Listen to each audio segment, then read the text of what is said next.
Good morning, everybody, and wait for the music. Here it comes. There it is. I hope you're all having a good day. It's nice and early here in Australia. This is the Ask the Coach show where PingSkills answers your table tennis questions. Today, we're going to talk about how to tell if your blade is fast or slow, playing push versus push, and how to deal with a short backspin serve. As always, Supercoach Alois Rosario is here with me to answer your questions. Welcome, Alois. Thank you, Jeff, and good morning, PingSkillers. Indeed, yes. Friday morning. Friday's always a good day for most people. Often the last day of work, heading into the weekend. So I'm pretty excited. What about you, Alois? Definitely excited, yes. Good day for me too. Excellent. And today's our 95th show, Alois. So very soon it's going to be the 100th show. And so we were thinking maybe we should do something for the 100th show, but we're not quite sure what. Yeah, we're thinking about a competition, huh? So, I don't know, it'd be good to just get a few suggestions about a competition that we might be able to run for our 100th show. So we were thinking about, maybe the best comment of the week next week, getting some sort of prize. So yeah, some suggestions would be great because we're out of there. We're just not that good at that sort of stuff. Exactly. So let us know what you think we should do for our 100th show in terms of a competition and prizes and stuff like that. Let us know. We'd love to hear your thoughts. Just leave a comment on our blog or on the YouTube channel. Yeah, a trip for two around the world probably won't cut it. I don't think that's in the budget, but let's see what we can do. Indeed. All right, Alois. So yesterday's PingSkills question of the day is, what will you be doing for World Table Tennis Day on April the 6th? So I guess a little bit about World Table Tennis Day, and then what are you going to be doing, Alois? Yeah, so World Table Tennis Day is an initiative of the ITTF. It's the first World Table Tennis Day. It's going to be used to promote table tennis mainly as a participation type sport around the world, and try to encourage more players to get out there and play table tennis. I'm going to be involved, luckily, with the World Junior Circuit event in Australia. It's going to be up on the Gold Coast, and I'm going to be doing some commentary for that. So I'm really looking forward to that. It's going to be great to see some of the best junior players in the world, including some of the Chinese players are coming over. So, so for me, it'll be a fantastic day getting up there to the Gold Coast, to the new Seagulls club up there, and having a look at some of the best juniors in the world playing table tennis. Wow, that sounds pretty good, Alois. I haven't got anything specific planned yet, so I think being World Table Tennis Day, I'm going to have to get involved. So I might try and take my boys down to a club somewhere and get them to have a hit on that Monday evening and get them involved in it too. Yeah, but great initiative by the ITTF. Get involved if you can and spread the word about World Table Tennis Day. Yeah, and see if you can get your club, if you're in a club, see if you can get your club to run some sort of event, and you can and post it up on an ITTF website. We'll post the link of where you can go to register your event as well. So even if you want to do something in your office, it would be great. I mean, that's exactly the type of things that they're looking for. Just increasing participation at all levels, or it might be a school event too. Brilliant. All right, get involved. April the 6th, World Table Tennis Day. Okay, moving on. The PingSkills question of the day is, who is the best female player at the moment, and who is favourite for the World Championships? So jump on and leave a comment on our blog or on our YouTube channel and let us know who is the best female player and who is favourite for the World Championships. All right. Now, Alois, we've had Victor jump on and ask a question. And Victor says, a teacher at my school was visiting, and he was huge, like a giant. He's like 7 foot 6'3" tall and around 500 pounds, and he tried to play table tennis with us, and he played very well. Do tall guys have an advantage in table tennis? Well, Brock would think so, but yeah, no. I think one of the great things about table tennis is that people of any shape and size can play and play at a really high level. So I don't think there's a distinct advantage with being tall. You've got the advantage of having a good reach, but then sometimes it's a little bit harder to maneuver around and to be more agile.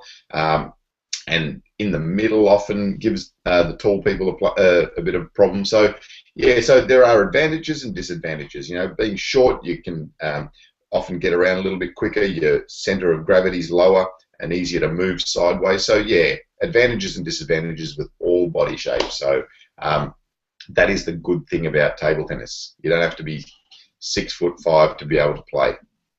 Indeed, a game for everyone. All right, next question is from Thomas, who says, when dropping a ball on the blade with no rubber on it, is it true that generally a slower blade gives a deeper sound and a faster blade gives a higher sound, so that the sound gives you an indication of the speed/flexibility of the blade? Yes. Sorry, I was just reaching for one of the pieces of wood here. So, so if you listen to this, maybe you can hear that. It's quite a high-pitched noise, which means that this wood is quite fast. Some other blades that you'll get will have a lower tone. So I mean, it's not something you need to really worry about, but you can start to get a feel for the speed of the wood by the tone of the ball on the bat. I know previously we used to just knock on it and listen to it. So again, that's the high-pitched noise. Unfortunately, I haven't got a softer, slower bat here. Yeah, but on a softer or a slower blade, it's a deeper sound rather than the more high-pitched sound. So yeah, so you can tell a little bit about that, but yeah.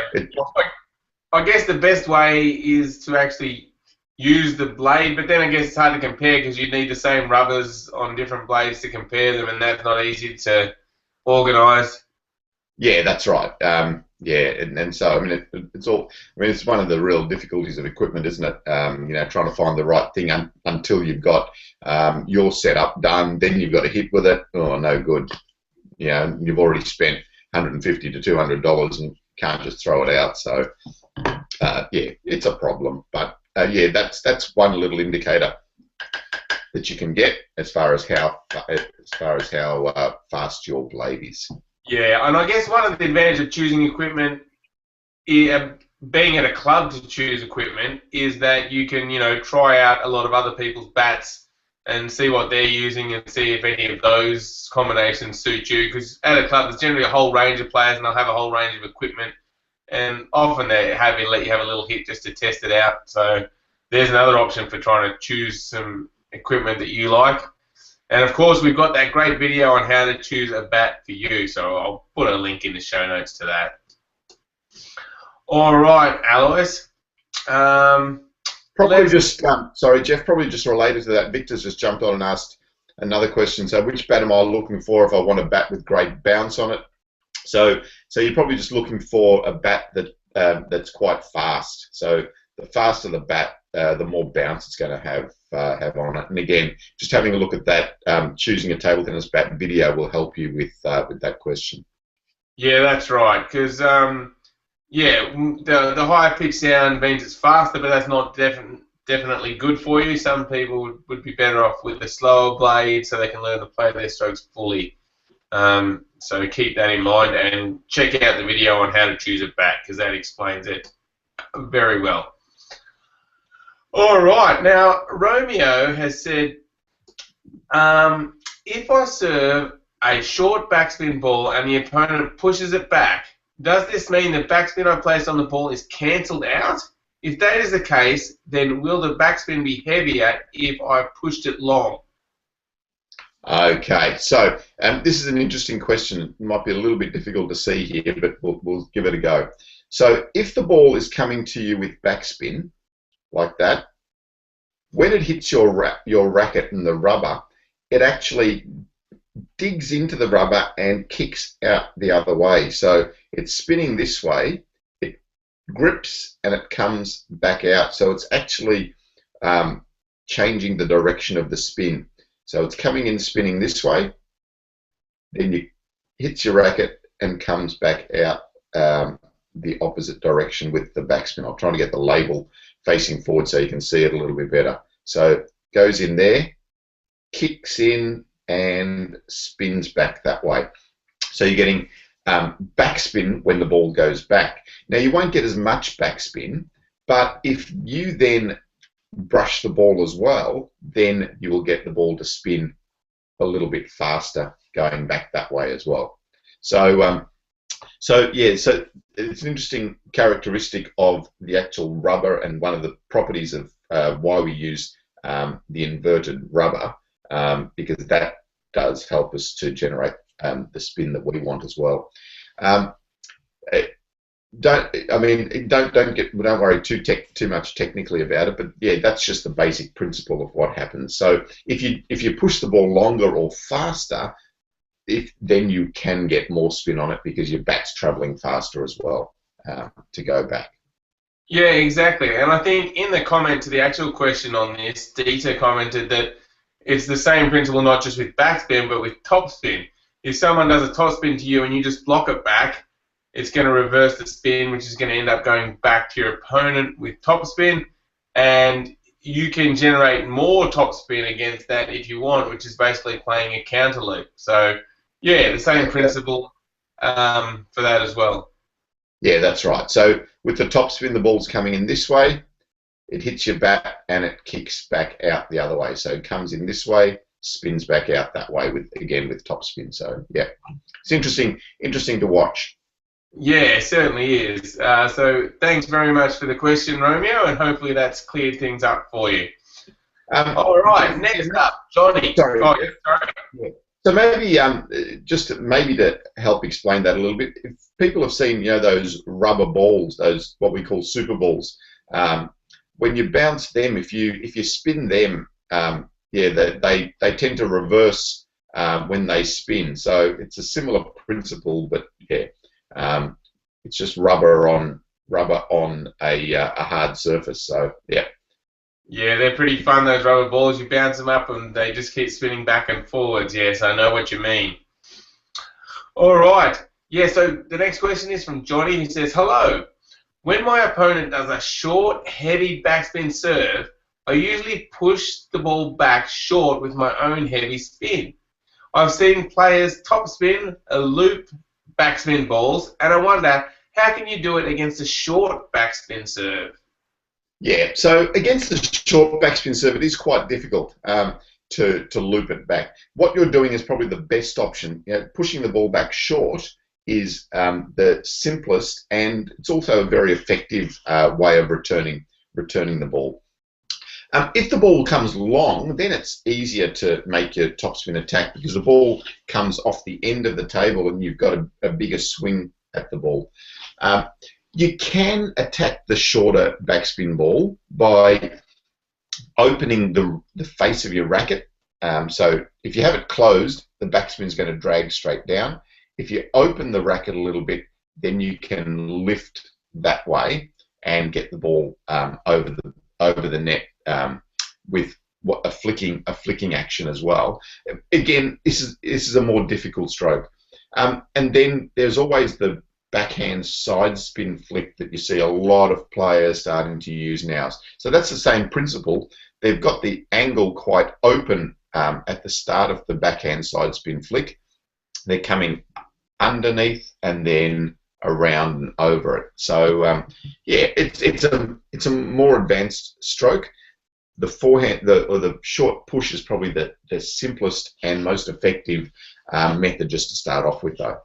Yeah, sure. So I'll put a link to some pushing videos for people, but you've already got that covered nicely, Johnny.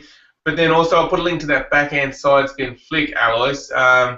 And the real advantage of that is the movement of the wrist, which allows you to actually get the bat moving really fast over a short distance. And getting that speed and moving that bat fast is what can counter that backspin and allow you to put some topspin on the ball yourself. And as I said, a lot of people are, using that at the top level now. But yeah, the short push is still very effective. You're keeping it short and low with backspin. It's hard for your opponent to do much with that. So that is always a good option.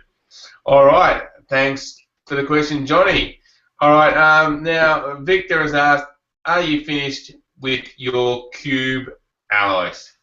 No, never finished with it. No, I'm studying hard, working really hard at it, practicing. Exactly. It's like table tennis, Alice. You never finish. You know, once you finish, you just scramble it up again and start again. With table tennis, once you work something out, you just move on to the next level. It's great. It's just a process that you go through. Yes, Jeff. Yeah. All right. Well, thanks everybody for watching the show. Don't forget to leave a comment to the PingSkills question of the day. Who's the best female player at the moment, and who's favourite for the World Championships?